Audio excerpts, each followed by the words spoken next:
Maybe we'll put that. No, don't put the music up. Hello everybody out there in internet land. This is Kasai Riddick, and today I'll be interviewing Marvin Bugalu Smith, master jazz drummer. He's been playing for 58 years, and today he's going to share some of his wisdom with us.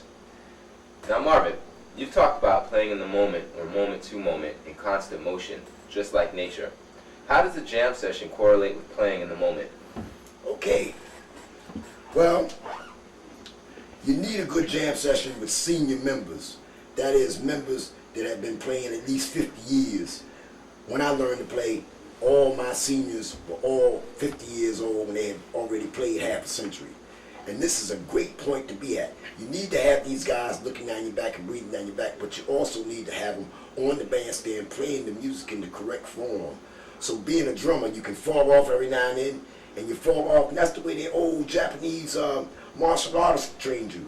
They didn't exactly give you the method to stop them from throwing you. They just threw you for 20 years, and maybe on the 21st year you couldn't get thrown. That means they learned the lesson. The same thing with this jazz jam session. You're playing with all these top-notch cats that know the music inside out. They can play the changes in their sleep.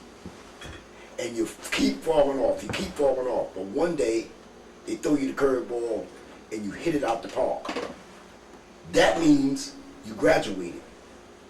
So you need to have these guys looking, breathing down your back, because one, all these guys play moment to moment.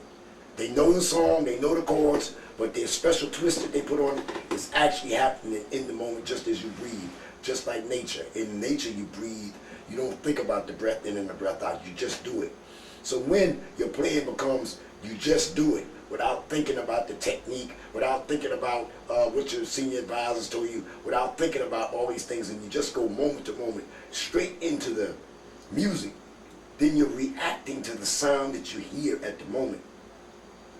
And when you react, and you react right, music has its own, yes, you're doing well. You don't need a teacher to come in and say you're doing well. The music responds for itself and says, yes, you're doing well. How do you know that? Because you feel that in your heart. And when you look out from your eyes, and you see the people in the seats, they are reflecting your answer. And this is how you tell. And all of that's happening moment to moment. That's another reason why I keep the band fresh and I keep the band new, because it keeps me interested and it keeps my students on their toes. They can never plan. Thank you, Marvin.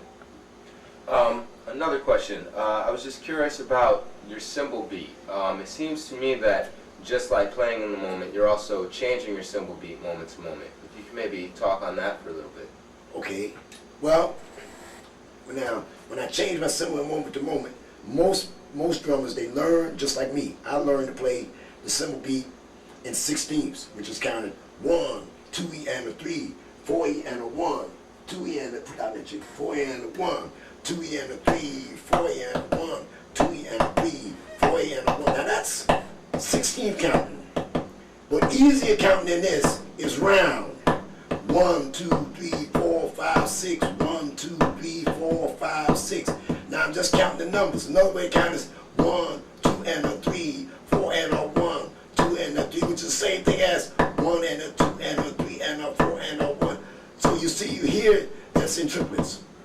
Now the reason I changed my cymbal beat so much is because the piano player may not strictly play a strictly 1 and a 2 and a 3 and a 4 and a, he may play something completely different. He may play a high 1, and then the 2 may be way down low. He may play 1 and a 2, 3, 4, 5, 6, down below. So what I do is, I let my right hand go with his sound. Now I'll tell you why I do that. When you put together a puzzle, you have all these pieces broken apart, but they're in all shapes. And then once you start putting the puzzle together, you get 3 or more pieces together, you find out that the next piece is already carved out in there for you. That is like the shape that the piano player would make. The only problem is you've got to find the piece that perfectly fits that shady part you just put in. So if the piano player is playing the shade, then I, with the right hand, play the part that fits the shade. And each time in the music, You might be playing on a high level. You might be playing on a middle register. You might be playing on a low register. I change each time a piano player or horn hits something. I go with the flow, because when you go with the flow, you come into what is called two, but not two. It's two people, but it's one objective. So when you play and you start placing your right hand to compensate for the color of your piano player or your horn player or any other player that's in the band, when you start to make the shape of what he is, and you make that shape, it's like you putting on your own coat. As long as it hangs in the closet, it's lifeless. As soon as you put it on, you give the arms, the back, the front, the neck, all of those different places in the coat life. Why? Because your body's in there. So when I put my left hand in with my piano player and into the shape of what he's doing, it makes his sound even more powerful. In other words, I put his coat on. Thank you, Marvin. One final question. I'm sure people over there on the internet have noticed that week to week in your videos, you seem to have different people playing with you. Can you explain the significance of this? Well, most drummers that practice hard every day, they practice a certain regimen. And cats get to practicing harder and harder and harder. And they start to make a mold out of themselves. But they also take away the freshness of breathing freely. Now when I say breathing freely, when you get to the bandstand, the persons on the bandstand never know what you want to play, because they never know about your day. They're not looking at you from morning to evening. They're doing a gig. They're working a gig from morning to evening. Then here they come on the bandstand. You don't know what that person been through. I had bass players come and look like they couldn't make the gig. They had to be given energy at that moment to get right, to play the gig. Okay, when they finally do hit the bandstand and start playing, if you practice too much, you can over-practice. If you practice too much, you can anticipate your own practice. You practice yourself into a form of not being able to break that form.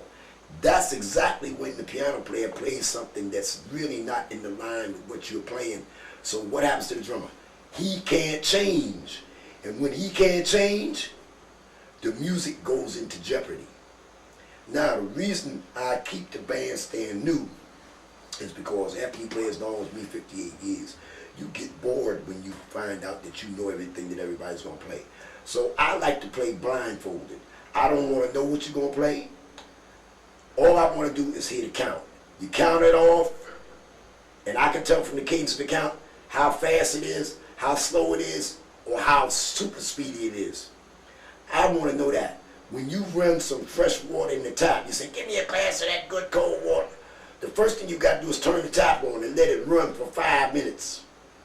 5 minutes of running water like that, that's a good glass of water. But if I was to take the same water and put it in a glass and put it on the counter for a day, and you said, man, let me have a drink of water, and I gave you that counter water, you could drink it and it wouldn't kill you. But you'd be saying, man, you got to turn the tap on. So you want some fresh water. I want a fresh band, because a fresh band keeps me amused, and it keeps my students on their toes. They can't memorize. They can't practice themselves into a tizzy by practicing themselves into a corner so much that when the band changes, they can't change. A lot of my students learned that, and they had to learn it the hard way. And the hard way, most time, is the best way, because you're going to get knocked on your butt, but you're going to get up. And when you get up, you're going to have a better outlook on how to do it. So this is the reason I always put new videos up every week, and I put them up every week, and every week is another band, every week is another attitude, every week is another spiritual journey. And we're taking this spiritual journey together, and it feels good, as I guess y'all gathered from seeing the videos. Thank you, Marvin. Those are very enlightening words. Thanks for spending a little bit of time with us. Right on, my man. And we'll definitely be seeing you again. This is Kasai Riddick with renowned master drummer Marvin Bugalu Smith. We'll see you guys next time, sometime in the near future. Peace.